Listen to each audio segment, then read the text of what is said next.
in the search for Shangri-La.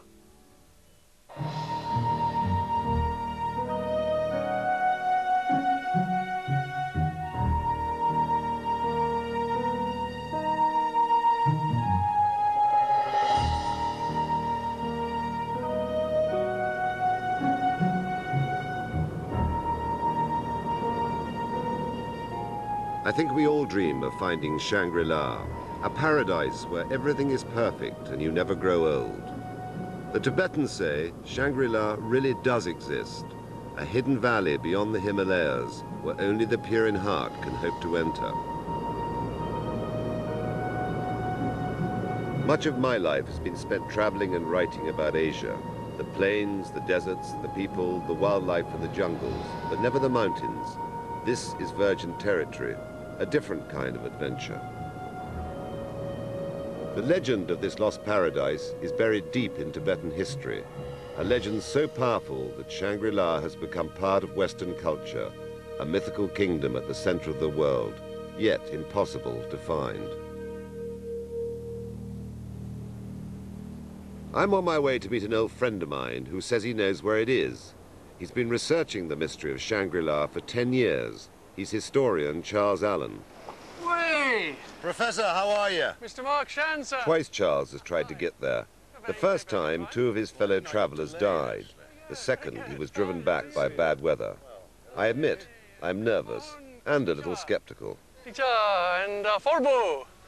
Very good. Now, We're taking a Nepalese team led by Binod Rai, an expert in mountain survival. Charles owes him his life. Before this trip's over, so will I. Well, my guide, my leader. Well, there's one thing I'd like is a cup of tea.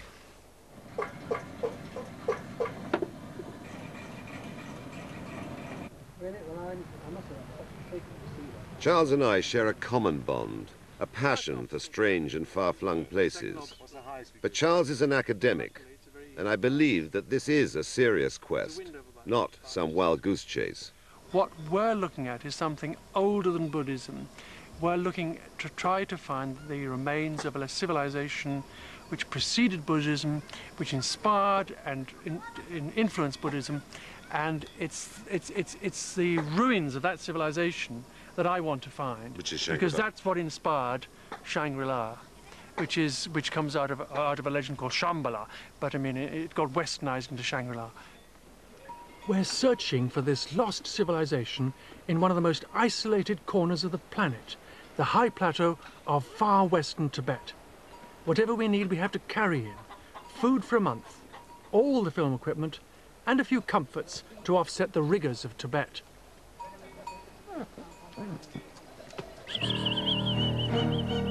Charles and I are getting on.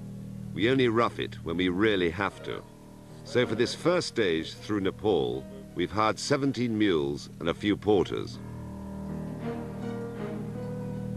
We've already lost time waiting for Chinese permission to film in Tibet, so we're taking a shortcut through the Himalayas to the border, a forced march, climbing from 7,000 to 15,000 feet in 5 days.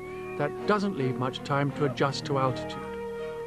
Our route will take us from Nepal into far western Tibet and then to the roof of the world. Dominating the Tibetan plateau is the holy mountain Kailash, where we'll make our pilgrimage round the mountain to purify ourselves. Only then can we enter the Garuda Valley, where I believe we'll find Shangri-La.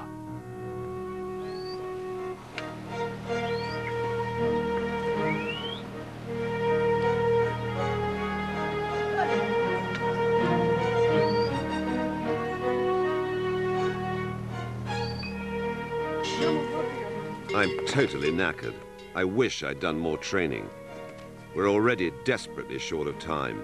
There's only a narrow window between the snowmelt in the high passes and the start of the summer monsoon.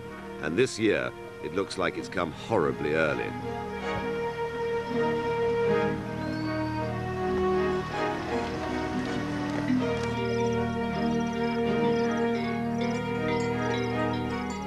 A rare break in the clouds affords us the luxury of a last real bath before we hit the numbing winds of the Tibetan plateau. Only the most devout or the most insane stay clean up there. Off we go. Yeah, that's correct. God knows what we're going to find up on these desolate wastes.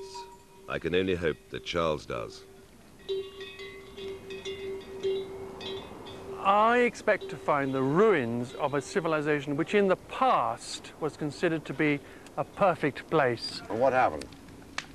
The Himalayas went on rising, the climate changed, the wind and the rain and the sun just destroyed that civilization. And the Himalayas grow by about 2 or 3 inches a year, don't they? Incredible growth. Yeah. The Himalayas are still climbing what and happens they're if we- blocking off the rainfall. So Tibet, over the last 3,000 years, has become a desert. More arid. Yeah. And what happens if we don't find it?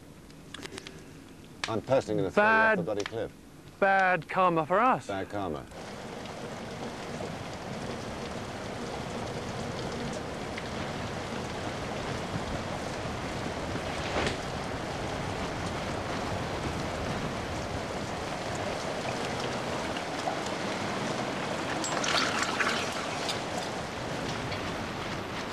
And bad karma is exactly what seems to be dogging us. Quite apart from the relentless rain, it seems I'm traveling with a lunatic. Hare Krishna, Hare Rama, Hare Krishna, Krishna Krishna, Hare Krishna, Hare Krishna, Hare Rama, Rama Rama. Don't worry about that. Charles is a true mountain man. I think he actually thrives on the pain. For me, it's the opposite. I have to cut off anything to avoid thinking about what lies ahead. Only then can I find my rhythm. But what's so maddening about the Himalayas is that when you go down a hill, there's always a bigger one to go up. Like a mountain. And it's not just the hills. The monsoon has woken up a nasty little creature which spends the rest of the year in suspended animation, the dreaded leech.